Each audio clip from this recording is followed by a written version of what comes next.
Hello guys! For today's video ay gagawa po tayo ng isang video about helpful tips sa paglinis ng mga kaldero kung gagamit po tayo ng kahoy as panggatong. So dito po ay nilagyan ko na po ng mantika bago gamitin ang ating takore.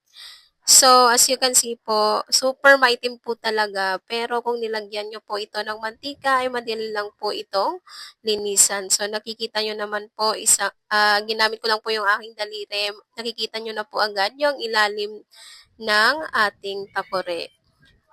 Tapos, hinugasan ko na po ito kasi hindi ko po kaya na pagsabayin. Ito din po yung pinaka-residue dun sa kahoy na ating ginamit as panggatong sa ating lutuan. So, magagamit din po ito natin sa pagpapakintab ng ating mga kaldero, kawali, at mga takore. So, ayan po, nakita nyo naman po, looking like new po talaga. So, from this, na super kapal ng uling, to this. Diba? Ang kintab po talaga. So, yun lang po ang ating helpful tips for today. Paalam!